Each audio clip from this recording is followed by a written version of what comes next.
Hello everybody, today we're going to be doing a tier list evaluating the commanders from the recent set Tarkir Dragonstorm.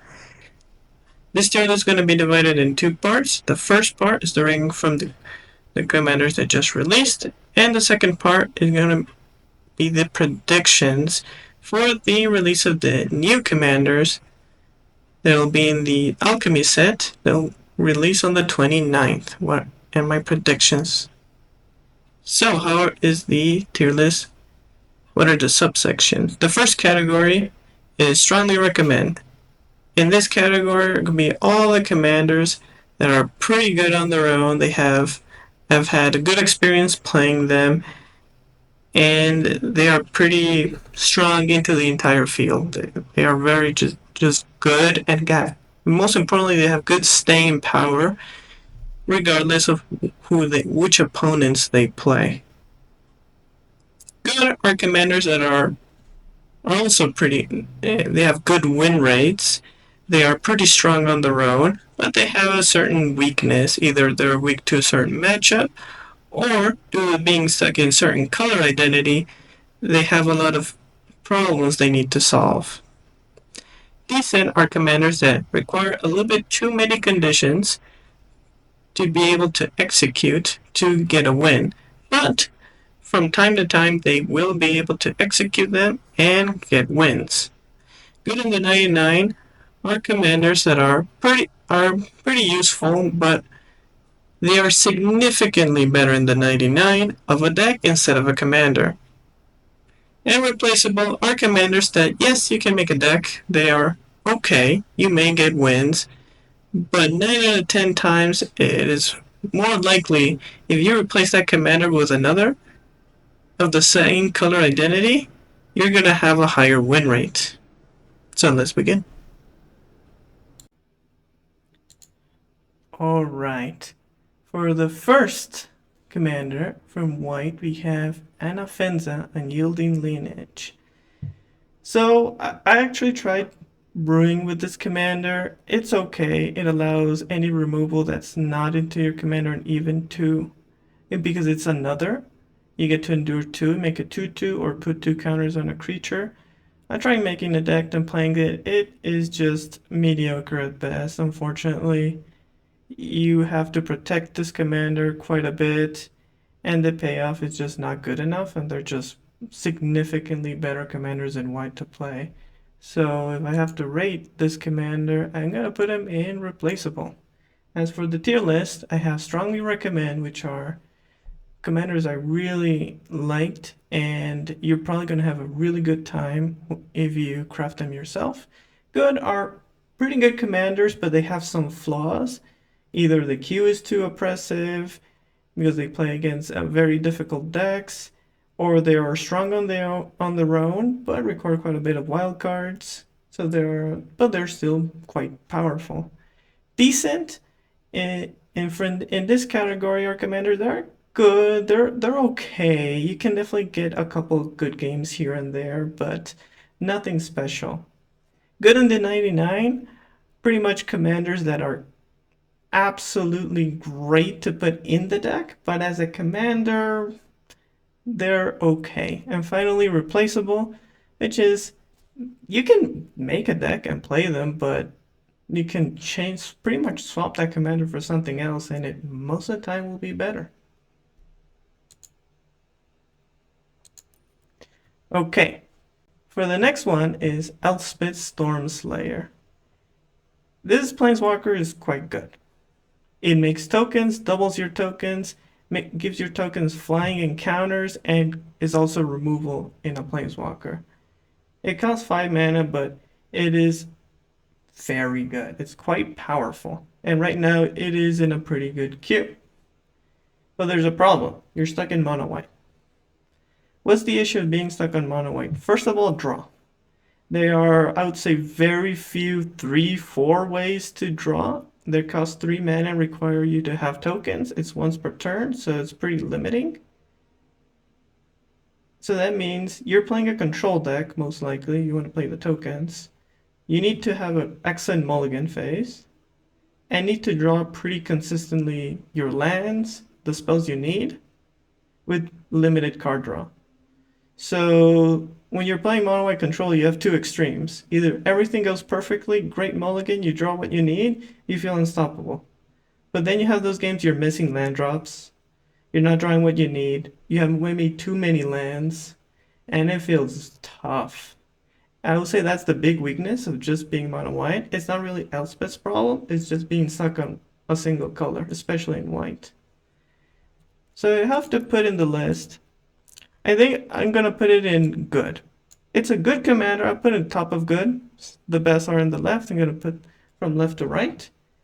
And I can't really say strongly recommend because it's a commander that I wouldn't be surprised in a couple of weeks it starts playing a significantly more difficult queue, and the more repetitions you put playing this deck, especially invest a lot of wild cards, you're gonna realize that playing mono white control it's a rough experience.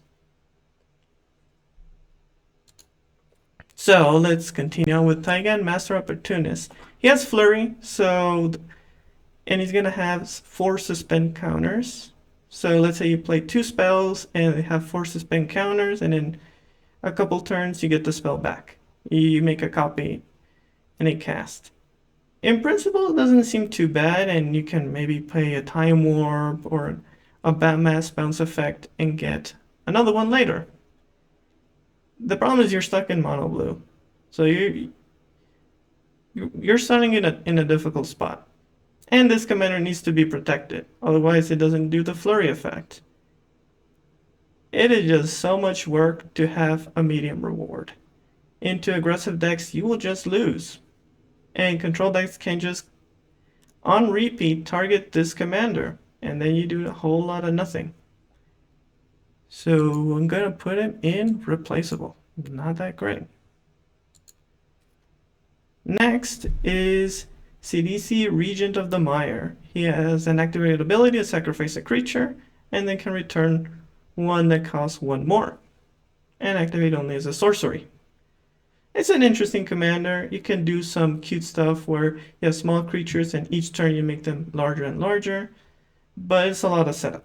You need to have good creatures in the graveyard, you need to protect your commander, and you need to wait a turn because you have to wait another step to actually has his activated ability. So it's just a lot of work for an okay payoff. The advantage, it costs 2, so you can play him a couple times, but other decks can do the same thing. I'm gonna put him in decent. He is okay at best. He can get some good payouts, but most of your wins are going to be carried by the 99 in your deck, not really your commander. The next commander is Sarkhan, Dragon's Ascent. So he has the effect to Behold, and you get a treasure, which is really good, and then when a dragon enters, he gets a counter, and has flying. The problem is that you have the other Sarkhan, and is it?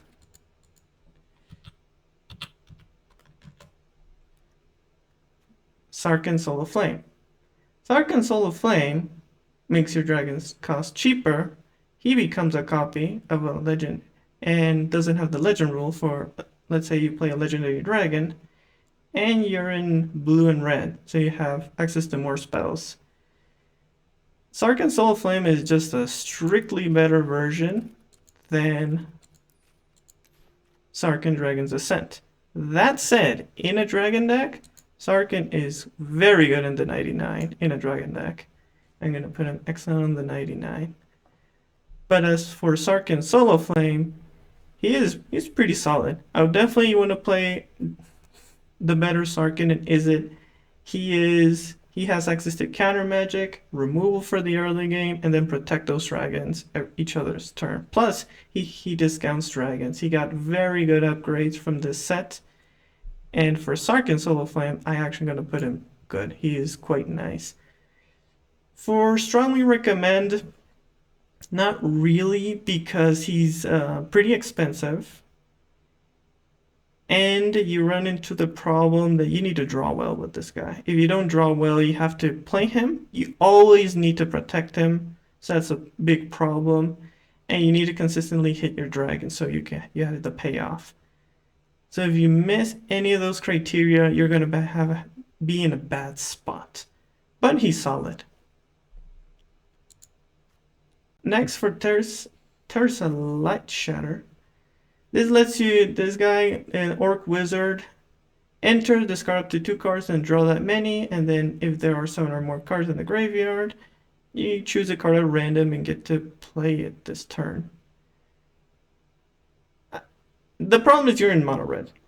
It's a pretty decent discard in standard because you can discard cards and draw at the same time, plus in a body and it has haste, which is pretty good. But his effect is okay. There are a lot of commanders that do his effect but better. But I'm going to put him good in the 99. A lot of decks, especially in red, want to draw this card and have a body is excellent. As there are some instant and sorceries that do this effect, but you don't have a blocker. This does both. It's pretty good in the 99, but as a commander, I think there's better options. Next with Surrak, the Elusive Hunter. He can't be countered. He is a 4/3, and when a creature or this commander gets targeted by a spell, by an ability by an opponent, you draw a card. This guy's pretty useful. He's very good into blue. Pretty much is designed to be good into that matchup. But the moment you're not playing into blue decks, this commander is okay. If he gets targeted, yes, you draw a card, but he costs 3 mana. If he was cheaper, he would be pretty good with this effect. But as a commander on his own, he doesn't do much on his own. I would say that's a big weakness. But in the 99, he's solid. Especially in Standard Brawl, he's a good pickup. In Brawl, there's just a lot of competition. There are better cards that do more for 3 mana. But in Standard, he's not bad at all. Next is Zurgo's Thunder's Decree. He has Mobilize 2, and he has the effect that the mobilized creatures can't be sacrificed. He's quite good. He has the effect to just make an army on his own. And he costs 3 mana, he's easy to revive, he's pretty good with a go wide strategy. There's a lot of competition in 3 mana, I would say that's the disadvantage. But you have the colors to make him work. As long as you have the lands and the colors to hit those your Zurgo Thunder's Decree consistently, he can work pretty well. I'm going to put him in good. He's a good commander to play. Not game-breaking excellent, but he's pretty solid on his own. Next is Neriv's Heart of the Storm. He's a 4 mana and has the effect that any creature that enters the turn and deal damage, it does twice the damage instead. The big problem with this commander is first it costs 4 mana, so the opponent can easily remove this creature. But if you're able to give this commander haste, you're doing 8 damage, which is quite nice. And any other future haste creature can finish a game quickly. So it's a very explosive deck, and also synergizes well with any permanent that makes a token or a creature in that turn and gives it haste. Like Urba's Forge, for example. It has good synergy with these types of effects. The problem is it's very slow. You need a setup. It's not guaranteed that your commander is going to survive when it hits. And then, the next turn, it's even less likely. I'm going to put him in decent. He can get there, he can do some damage, but it's very unlikely. And they're just better decks that do his effect, but he's not bad. Just because he can go for that finisher effect, it can make him work. Next commander is Eshki Dragonclaw. It's a 4 mana human warrior that has ward, and if you cast both a creature and a spell, you put 2 counters on Eshki. So it's a pretty good for Voltron type effect with adventure spells. This commander can grow stronger and hit pretty hard, and has two big ways to really play her. You can play her as an aggressive with an aggressive package to just protect her as much as possible, play those adventure spells and keep protection up, and Eshki alone can just win the game. Or have more of a value-oriented approach with enchantments that make spells and use those spells to gradually get a lead. Both strategies work. I really like the aggressive setup because you can just end the game pretty fast. If you go for the late game with this type of commander, it can be very tricky because there are very powerful late game decks. And just going for the aggressive setup can absolutely work. And the good news is because you have a lot of protection, even if you don't get to cast this commander, you can cast another evasive creature and just protect that creature and it can win from that way. That said, I'm going to put Eshki as good. I'm going to put here.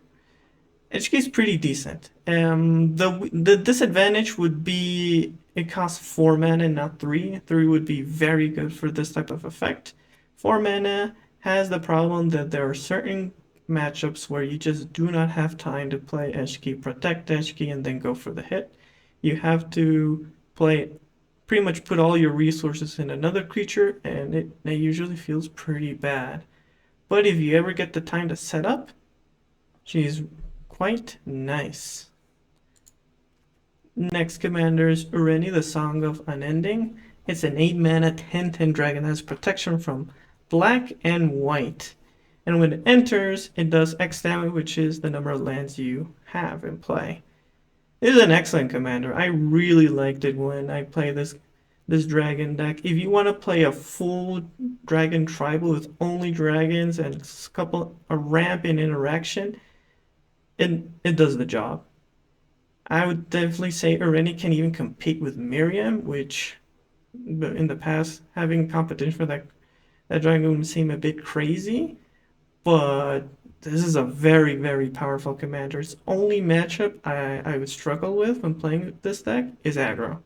So you may run a couple board wipes and you have a very powerful deck, and you even have game into control because you're into more. You can play multiple threats, protect your dragons.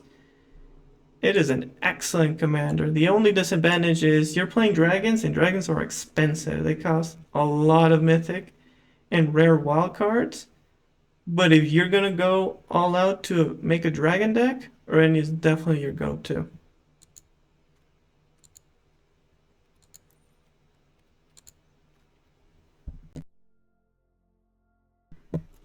Next commander is Felothar, Dawn of the Abzan. Felothar has the effect that when she enters or attacks, you sacrifice a permanent and put a 1/1 counter on each creature you control. She's by far, in my opinion, if she's not the best, she's up there one of the best recent commanders to have released. Her effect is absolutely devastating. There's some tricky ways to play her. You can play her with creatures that make food tokens, roll tokens, sacrifice those instead of a creature, and you make your board stronger. You can even sacrifice creatures that die, make other creatures, and still make a gigantic board. And because you're in white and black, you can reanimate her, and she costs 3. You can revive her pretty easily. So the opponent even though I have games where the opponent each turn killed my commander, and I just was able to recast her, get her effect out, and hit each turn. One of the weaknesses of go wide decks is there are a lot of small creatures, but the moment the opponent has a couple large creatures, going on the offensive becomes very difficult because you may lose half your cards trying to go for an attack. But now, by sacrificing 1 permanent or 2, you have an enormous board and can threaten lethal in 2 hits. So this is an absolutely great card. You can make it work with a bunch of commons and uncommons. I have a video where I did that. You can play her. She's pretty good in Standard Brawl. She's pretty good in Brawl as well. There's a lot of options. So you don't need specific wildcards to make her work. So she's extremely flexible. She's great on a budget. She's really, really good. So I'm gonna put her in strongly recommend. I really like this commander and performed pretty well. Next, okay, we have Betor, King to All. It's a 5 mana 5/7 dragon in Abzan, and has the effect if your creatures have 10 or greater toughness, you draw a card, 20 or more, you untap them, and 40 more, the opponent loses half of the life rounded up. This is a commander card. This in Brawl will very rarely even get to work. It's almost impossible, but it's very, very difficult. It's too expensive for what it does. Its effect is very difficult to accomplish. Your opponent can remove this dragon very easily. You want to run a high toughness deck, but you don't enable them, so this is a pretty terrible commander. And for Brawl and Standard Brawl, I would highly recommend just crafting having another commander instead of this one. I'm gonna put replaceable. Next, with Narset, Jeskai Waymaster is in Jeskai, which is blue, red, and a white, and has the ability that at the beginning of your end step you can discard your hand and draw according to the number of spells you casted that turn. I'm playing against this deck quite a bit. I tried making a version of this deck. It is just too much a commitment to have an okay payoff. You have to run a lot of cheap and sometimes mediocre spells, and the payoff for them is just okay.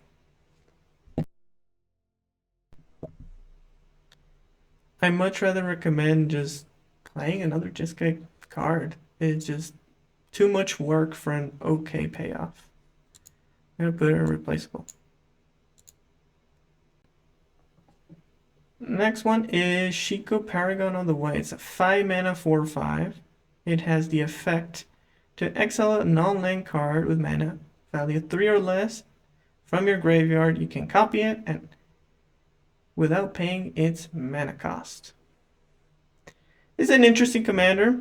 The problem is there's a lot of competition in Jeskai, and even in the dragon category. For example, you have Zurgo Nojitai, which is just an immediate comparison. It costs 5, it has hexproof, it looks at the top 3 cards. So why play that dragon if you can play Zurgo? So that's one of the big competition right now you have. That's a big disadvantage. There's also the other Jeskai, Narset. You also have Narset of the Enlightened Master is another competition. It has other good effects, and the next Narset, Shiko and Narset Unify, we're going to talk about a little bit later. But there's just a little bit too much competition for Shiko. But not bad on their own. You can bad on their own. You can definitely play just Jeskai Control, and there's a lot of good 3 mana value cards. You can also play exile effects that return to the battlefield as well. It's called Blink decks to return Shiko back and get another card. But it's unfortunately plays a little bit too fair for the Brawl queue. I'm gonna put it in decent. Next is Kotis, the Fangkeeper. It's a 4 mana indestructible zombie warrior. Then when it deals damage to a player, exile the top X cards of their library, where X is the amount of damage dealt. And you may cast any number of spells with mana X or less without paying their mana cost. So when I've seen this commander in play, it's pretty much play the commander, put in equipment to increase its power, give it some sort of evasion, and play a lot of cards from the opponent. The problem is it needs a lot of setup. You need to play ramp spells, which increase your mana count to be able to play your commander. You need to play equipment to make your commander stronger. You need to play protection to make sure he doesn't die. And then you need to hit the opponent. And then you get crazy payoff. If you get the payoff, most likely you may win, especially if he has quite a bit of power and toughness. But it's a lot of setup. The unfortunate part is, especially after it's seen quite a bit of play, and I've played other indestructible creatures, indestructible is not that safe of a keyword, because there are a lot of ways to deal with indestructible creatures. There's transformation spells, there's minus counters, because if an indestructible creature has 0 toughness, it just dies. There's sacrifice spells to force you to sacrifice the creature. There's exile spells that will just kill it and ignore indestructible. Or they can just simply counter this commander. It is a lot of setup, but if you get to resolve and get to do the thing of hitting with a high power Kotis, you're most likely winning the game.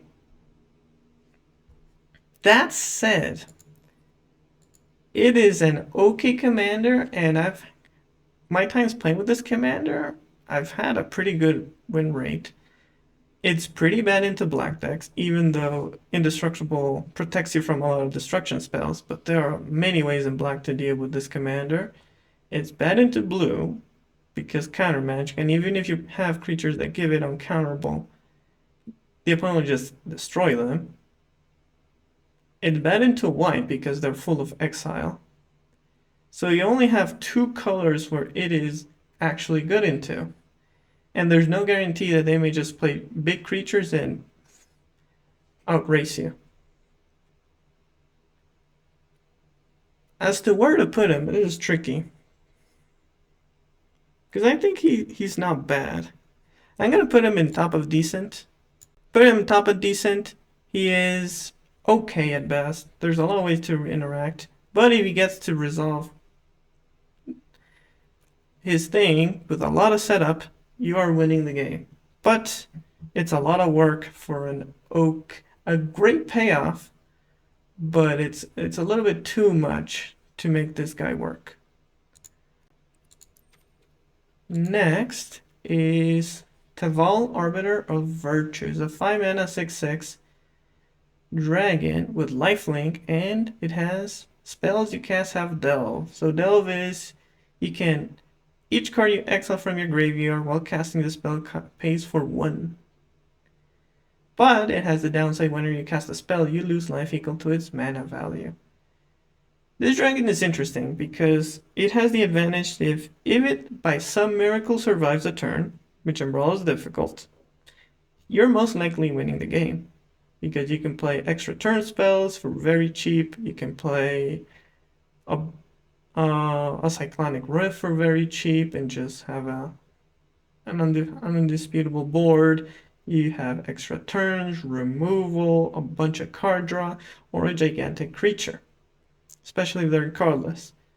One of the best setups would be have a colorless Eldrazi or high cost creature, and because it pays for 1, you can actually get them for 0 by exiling, let's say, 6-7 cards from your graveyard. Get to cast this creature, and even if your commander dies, you have another big creature to play, and you can do it again if you have the setup. So you want mill cards to fill the graveyard, get the Teval out, and get this giant creature. The issue is it has no protection, and it costs 5 mana. If you want to protect this unit with a cantrip that they cost 1 usually, their hexproof spell or give it indestructible, you're talking about 6 mana to protect this commander, and if you want to play counter spells, that's 7 mana to protect, and there's still no guarantee it will survive the other turn. So it is a very powerful effect, but it's a very unreliable effect. And especially if you want to all into the strategy of milling your graveyard and getting to cast your commander, most of the time you're not going to get to do the thing. And if the opponent can't remove the dragon, they'll just concede, so you're not going to have fun anyway. So I'm going to put him on top of decent. It's a strong effect, can win the game, but it requires quite a bit of conditions to be great. But it's very unreliable. We have Ugin, Eye of Storm. 7-mana Planeswalker. When you cast Ugin, you get to exile a target permanent that's one or more colors. Also, when you play a colorless spell, you get to exile as well.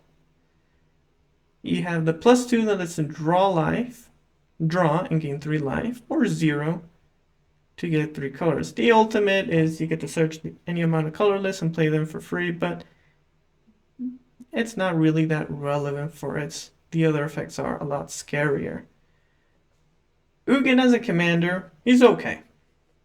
The problem, you're stuck in colorless. Colorless does not have that good 1-drop colorless spells. There's the land that gets two colorless, and then you can play an artifact, but it's only one of your entire 99, so it's pretty unlikely you get that setup. And usually with Ugin, you're playing him at turn 4 if you're really lucky, but usually 5 or 6.